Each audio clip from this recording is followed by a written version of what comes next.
back to getting to know you. I'm really excited about our guest today, David Goehner, who is a really active, long-time tenured member of the El Salvador Committee and really active in adult faith formation, and just a pleasure to know. And so I thought I'd interview him. Hi, David, how are you?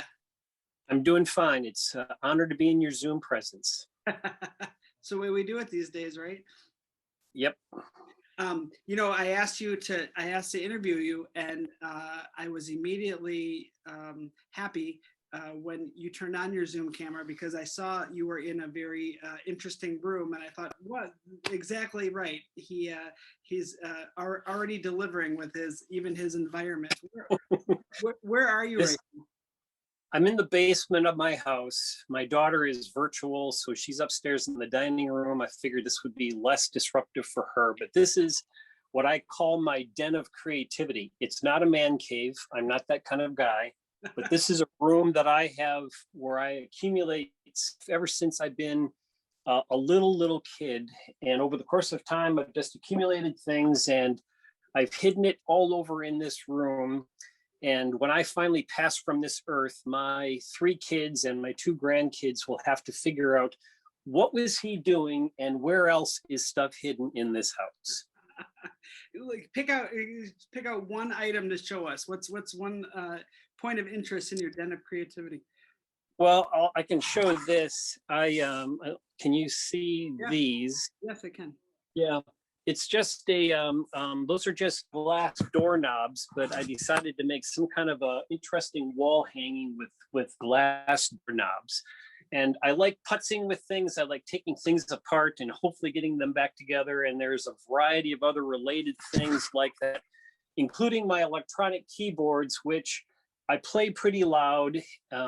So those have to be in the basement where it's a little bit easier to play. However, I do have a piano upstairs. It's a cabinet grand piano, and I love to play that really, really loud, especially at 1 in-the-morning. But I have to wait for Andrea and Ryan to not be home in order for me to play there. So that's that. Have you always played piano? I've been playing piano since I was 6 years old, and took lessons, which was interesting. Then my brother got married, or wanted to get married, and he wanted me to play in his wedding. So I had to take a crash course in learning to play the organ. I even got to play on an organ that was from the original Lawrence show. Wow. That was a whole different time period. Yes. And I took pipe organ lessons in college, and I quit when the instructor, Hugo Gerke, was upset that I was not playing the foot pedals correctly because I was moving my knees apart. So he tied my knees together so that I would properly play. And I told my mom, I just don't think bondage is a good way to be learning how to play the organ. So I got permission to not take pipe organ anymore. And now I just play the piano any way that I want, along with a ton of other instruments as well, including a hurdy-gurdy, which is my newest instrument. What is that? I don't even know what that is. A hurdy-gurdy is a stringed instrument that you play with keys with your left hand, and you crank a wheel with your right hand, and it has a rosin wheel that runs on rubbed strings. It's got 13 strings that you have to tune, and you play it kind of like a piano, but it sounds like a combination of a cello and bagpipes. Oh, wow. Wow. Yeah, it's pretty cool. That's pretty cool. That's cool. You don't hear of a new musical instrument every day. I mean, it's not that it's new. It's new to me, though. That's cool. Yep. Got it. Yep. Going back to your den of creativity for a second, do you ever putz with something and it goes horribly wrong? The reason I ask is because whenever I putz, I end up having to call some professional into my orbit. Well, it depends upon what you interpret as putzing. I don't, for example, if I'm fixing the washing machine, consider that to be putzing. That's home ownership and fixing things. Putzing is whatever happens, happens, and everything is always outstanding, no matter how it turned out. Oh, that's good. I like that. It's a good growth mindset too. Well, it works pretty well. And again, enough about me maybe, but I tend to be quite guilt-ridden, and I'm easily bothered by things. And so I need some outlet in which There's guaranteed not going to be a failure. It's going to be okay because I was just putzing. I love that. I think you could write a whole philosophy on that. That's awesome. Hey, David, why don't you start by, whatever you want to share, but just tell us about you for people that might not know you in the parish. Well, other than I was born at a very early age, I am married to my best friend, Andrea Kramer, and actually met her at work a number of years ago. I actually hired her for a position, and for whatever reason, my life had changed quite a bit, and she agreed to go out with me, and then we got married, and we have an amazing, creative, awesome, perceptive, intelligent 13-and-a-half-year-old daughter, Ryan, who is upstairs right now and learning how to crochet while watching her, attending her math class, actually. I was a single dad for a while. I've got 2 older kids from that relationship. My son, Zach, who you just interviewed, Brian Kirkpatrick. My son, Zach, and Brian were in the same class. In fact, Brian lived right up the street from where I used to live. So Zach is married to an amazing woman. She is a homeschooler. They have 2 grandkids. The grandkids call me Paco. One's 7 and one is 4, Luke and Will. And then I have an older daughter. Her name's Jessica. She's an artisan. She makes all kinds of really cool, they're leather handbags, which, by the way, I took some down to Teosinte. We'll talk about Teosinte in a little bit. She married, her name's Jess. She married a guy from Portugal who's actually here on a student visa at UWM. They got married this past September. And other than that, that's my family. Wow. Wow. You're a grandfather. Yep. Well, like I said, I was born at a very early age. Just as a little bit of a tidbit of information, the last year they made wheat cents, pennies with wheat insignia on the back before they changed to the Lincoln Memorial penny. Mm-hmm. I was born the year they stopped making wheat cents. So you can do your math and you can do your research and figure out how old I am. But again, I was born a long time ago. That's the first thing I'm going to Google when I get off it. But I'm a kid at heart. Someday I'm going to grow up and mature. I'm not sure when it's going to happen. But yep, that's me. And I would say, I mean, just based on like our time together, you're a very deep thinker. Well, I do think a lot. I like to observe. I think I'm pretty perceptive. I do like to think. So yeah, I guess I think quite a bit. I think maybe too much. Why would you say that? Well, it's constantly on. I'm constantly analyzing. I'm constantly thinking about what I could be doing different. As soon as I am prone in bed, I'm out within probably about 5 seconds. So the mind is racing, racing, racing. It's served me very well in the varying jobs that I've had. You asked me a little bit about who I am. By trade, I'm a clinical social worker. Actually, Andrea as well. She's got a private practice. I work in an employee assistance program. We run a call center and a crisis hotline, as well as a disaster activation line. And I used to run the operations and thinking a lot, problem solving. I love operational kind of things. That's kind of my mindset. I've been transitioned, though, into the thrilling, wonderful world of regulatory compliance and information privacy and security. And therefore, I am now looking at the twilight of my career to move on into something else at some point in my life. But not stopping, just changing. Well, I do have a theory. My actual goal, in addition to doing something church related, is to, I think I'm a pretty good counselor. I think assessing and developing a rapport. So my thought is that I want to work at a hardware store, because I'm figuring people come into the hardware store, they got an anger management problem because the sync project isn't working, the hardware problem is not getting resolved, their spouse is on their case, there's a communication or an anger management issue, so they're coming into the hardware store, and I'm figuring I can help them with the hardware issue, offer a free counseling session. No other hardware store will have offered that kind of opportunity or that kind of a service. That's my ultimate goal in life, job-wise. So that's what I'm going to retire to. Sounds fantastic. It sounds really It sounds kind of twisted. good. You and I haven't talked a lot about this, but my background's in social work too. I have a master's degree. Ah, And I definitely, when you kind of said, that your connection to maybe this is a good transition here, your good connection to faith and rapport and all that.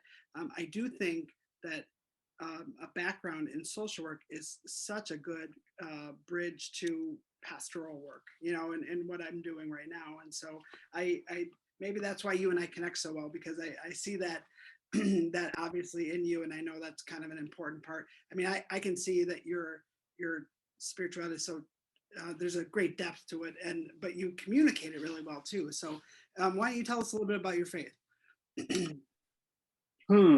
Well, I'll take the easy answer first. I was born and raised Lutheran. My dad was a Lutheran minister, actually.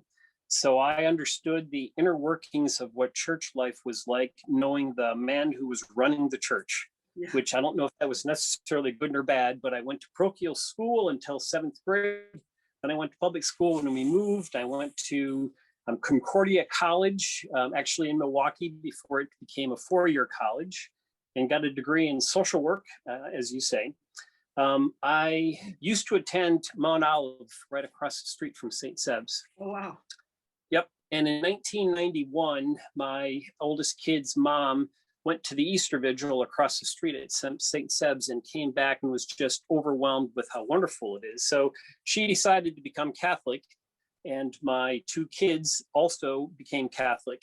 And I sat in both churches in the pews, attending the Lutheran tradition, and then going to Orthodox Lutheran, as I used to refer to the Catholics, and would attend over there, and a member of both, but not actually a true member of the Catholic Church. That was in 1991 that I actually started at Seb's and went through RCIA and got confirmed in 1995, and right away became a member of the RCIA team, which I did for, I don't know how many years. I was on RCIA with Andrea actually until dear Father Dick came to St. Seb's. So I was very involved with that. So church-wise, I also was a part of the education committee, before I served a term on the education committee. I did premarital work as well. I play keyboard, so I would play before church. And then there was, there for a while, again, when Jim Pallure was there, he had a lot of different kind of electronic instruments. He changed after a while, but we had I played keyboard, we had guitars, we had violins and whatnot. We had a small group that would play. So I used to play in church now and then. When I was Lutheran, I played all the time. But so, yeah, that's part of that. But you wanted to know spirituality, and I first started purposely with church. Spirituality is a completely different thing for me. Faith is something different. I think of faith as, I always refer to it as, it's a nagging awe. I am driven to know something more about what life and a connection to God is about.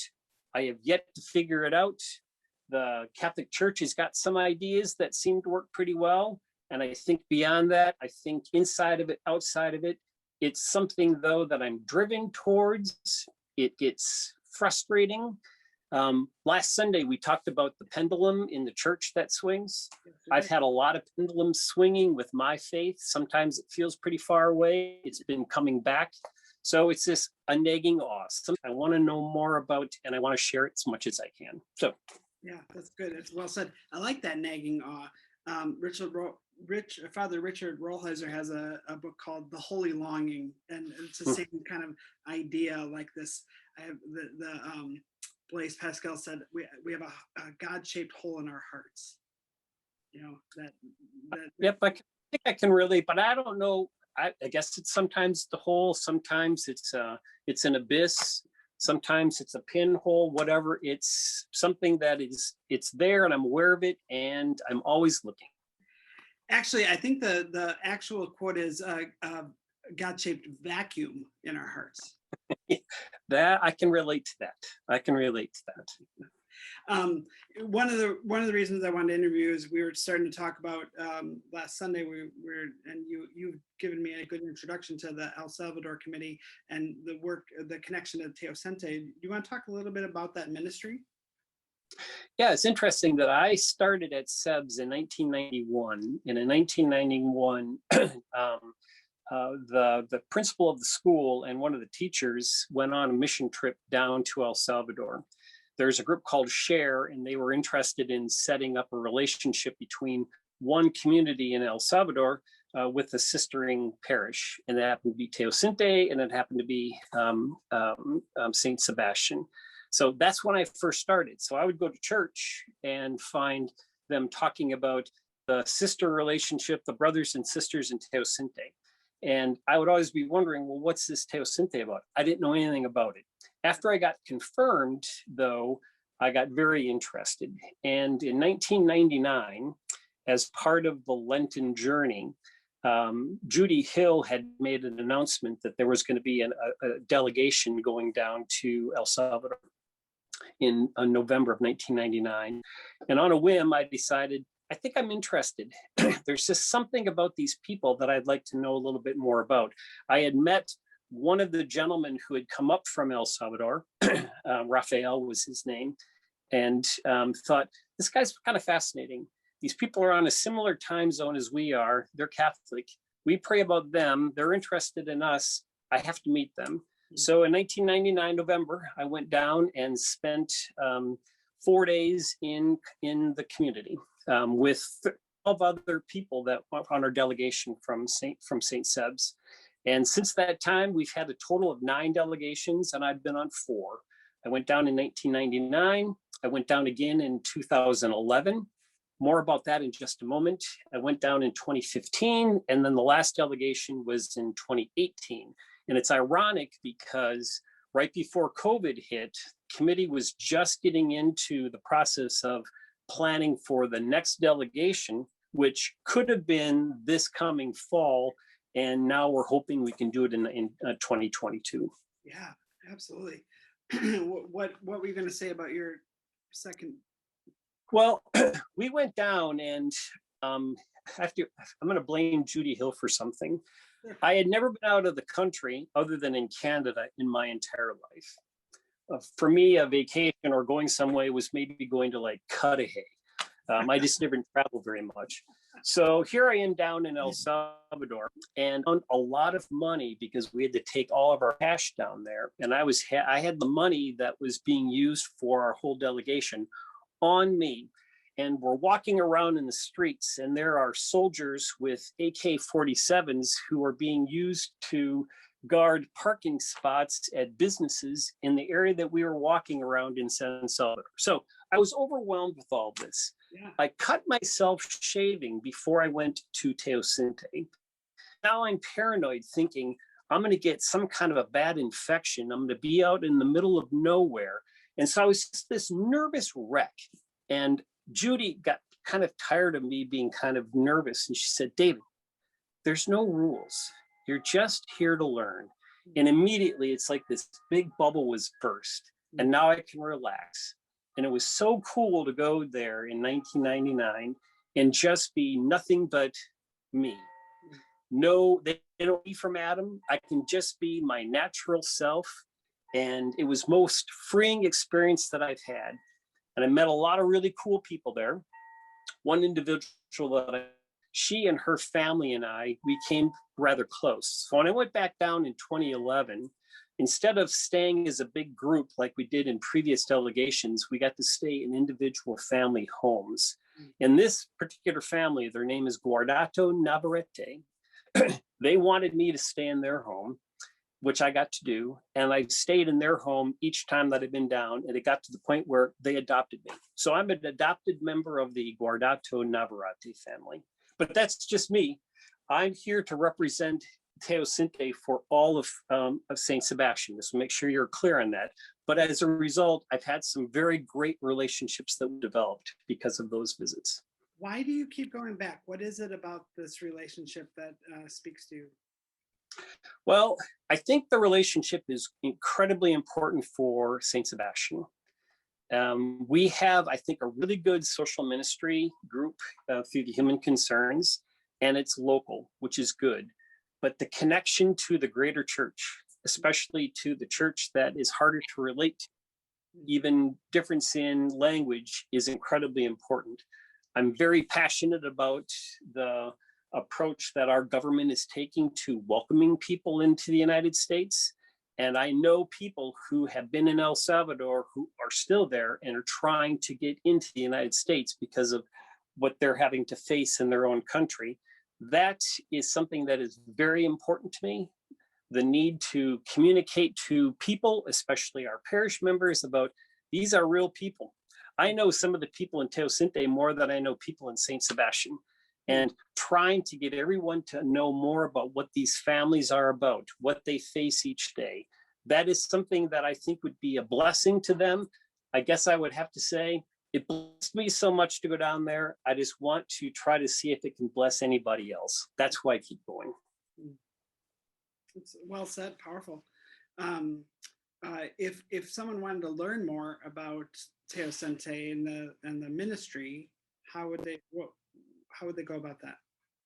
Well, right now, calling a member of the committee would be great. You can call me anytime. I will always want to talk. I've got tons of things that I could share about that. On the website, currently the St. Sebastian website, it's a little bit outdated. We are in the process of getting a lot of good information out about that. I think going to the share website is something that's really important, but really the best thing to do, talk to somebody who's gone down there, talk to a member of the committee is the best way to know more. I've got videos, I've got DVDs, I've got pictures, I've got correspondence. I've got a ton of things that I'm willing to share with anyone, as are the other members of the committee, about what's going on in El Salvador. I do, by the way, also have a relationship. There are about 300 people in Teosinte. Much of the population has dispersed. There are a number of people in the United States, many on the East Coast, Baltimore, and in Connecticut. And then there is a big contingent of folks from Teosinte who are also in Italy. All going to these locations to try to make money to send back to support their families. So when I talk about Teosinte, I'm talking about the family members also that are all over and dispersed. Yeah. You talked about the connection to the universal church, which I think is so important.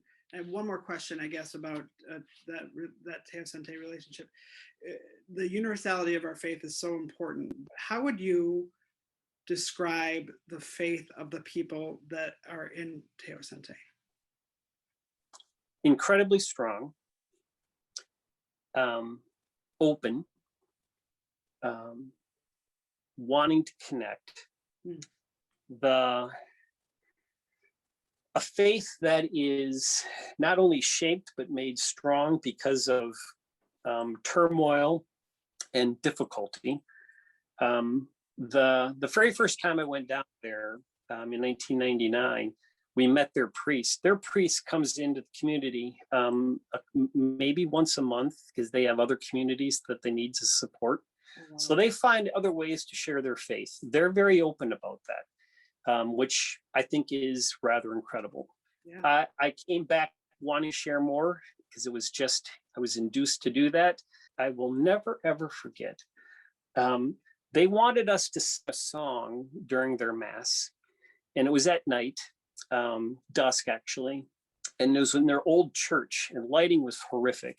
And we were going to sing Pan de Vida, and we didn't all know all the words, so we had written them down.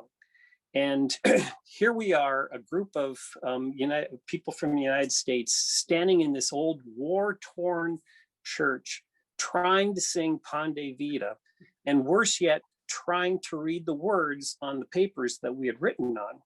And we were having trouble with the words. And some of the kids in the choir, they saw that happening. So they went to the altar and took candles off the altar and walked over to stand by us so they could use the candles that had been on the altar to help us see the words to sing the song in that mass. That to me is what the universal church and faith is all about. Sharing the light so that we could be together. That's why I keep going down. That is beautiful. It's a beautiful story. What a beautiful image, and a song that we know. I mean, again, the universe, that connection, the solidarity that we can have. I think that's the other thing about a global mission that's so important is, we might not think we have anything in common with someone in El Salvador. And here you just told me in a few minutes of conversation, one, about the connection you've made personally, but two, like sharing a song that is, maybe we don't know all the words, but we're familiar with it. So that's beautiful. Well, they're so open about their faith. And another example, Raphael was an individual who had come up actually to St. Seb's to visit. And he told the story about during the war, he had left his home to get some milk. And in the process of leaving, he had been arrested and ran the risk of being incarcerated and was finally able to be free. And he was beaten up horribly. And they finally let him come back. And he came back home. And he was telling us about this story. And one of the group that we were with had asked him, well, are you angry? He said, I don't have time to be angry. I forgave. I just want to move forward. That to me is an example of how they express their faith. They're so open. They're so faithful and faith sharing. And I know I'm kind of glorifying them. They're not perfect, but it was very striking for me to experience that. No, I mean, I think you're sharing the story. You're sharing your story. You're sharing the story of this community, and I really appreciate you doing that because as someone who's not been there, it's hard to connect to people you don't know. Even the social problems and injustice are hard to connect to if they don't connect to something personal to us or someone that we care about. And the only way I think we can make that connection is by sharing the stories. And so I appreciate you doing that. Well, you're welcome. You're welcome. My last question for you is, as you think about the future, what do you hope for, David? Well, selfishly, I hope to be more connected to people.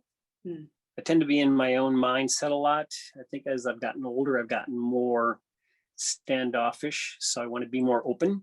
So I hope to be more open and connected. I'm hopeful that people, not just my family, but all people can be much more creatively inquisitive about other people.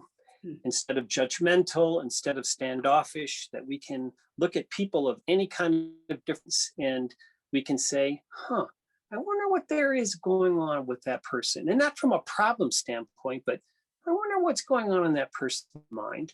I'm hopeful we can do that and find many, many different creative ways to be able to share what are we learning about each other that's, again, inquisitive, that is enlightening, that builds up a little bit of faith in people.